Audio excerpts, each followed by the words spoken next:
40,000 SLST, 40,000 চাকরি প্রার্থী, হ্যাঁ, পশ্চিমবঙ্গে নয়, বিহারের মাটিতে দাঁড়িয়ে, বিহারের মাটিতে তারা রাস্তায় শুয়ে থেকে কষ্ট করে, ট্রেনে গিয়ে তারা স্টেশনে শুয়ে থেকে তারা পরীক্ষা দিল।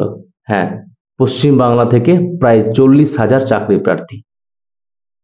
কিন্তু তাদের কোনো কষ্ট হয়নি, তারা পারবে, তারা আবার পারবে, প্রায় দুবার পেরেছে, আরো দুবার পারবে, টোটাল 4বার, টায়ার 4 পর্যন্ত পারবে।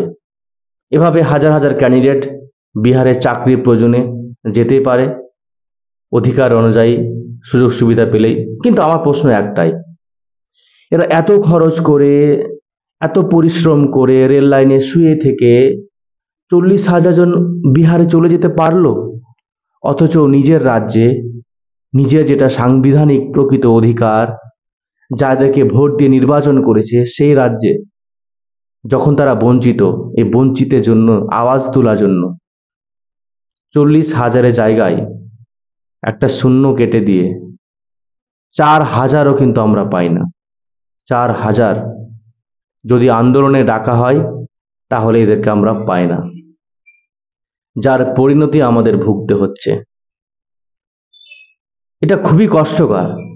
আন্দোলনে কতকে আমরা দেখেছি যে কিছুদিন আগে একজন ব্রেন স্ট্রোক হয়ে মারা গেছে, আন্দোলনের SLST আন্দোলনের প্রধান মুখ। আর আমরা বাড়ি থেকে একেবারে অনলাইন রেভলিউশন আনতে চাই, অনলাইন বিপ্লব আনতে চাই। কিন্তু একবার ভেবে দেখো, কল্পনা করে দেখো, একটা সরকার যত আসন পাক না কেন, রাস্তায় যদি 10,000 ক্যান্ডিডেট নেমে যায়, তার চেহারাটা কেমন হতে পারে?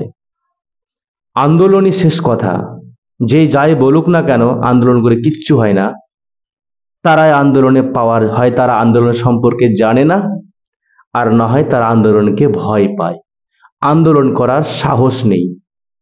তারা সাহস করুক শুধু ইউটিউবে নেগেটিভ কমেন্ট করতে পারবে, আর ফেসবুকে, হোয়াটসঅ্যাপ গ্রুপে তারা আন্দোলন করতে পারবে। যাই হোক, একটু বেশি জ্ঞান দিয়ে দিলাম, সবাই একত্রিত হও, নইলে ভবিষ্যৎ কিন্তু খুব খারাপ দিকে এগোচ্ছে এই বাংলায়। একটা বিপ্লব নিয়োগের দিক থেকে কিন্তু আমাদের আনতে হবে, নইলে রেডি থেকো আবার বিহার যাবার জন্য। যদি কাউকে দুঃখ লেগে থাকে, আমি ক্ষমা প্রার্থী। Thanks for watching this video. Keep watching, keep learning, take care and bye. জয় হিন্দ।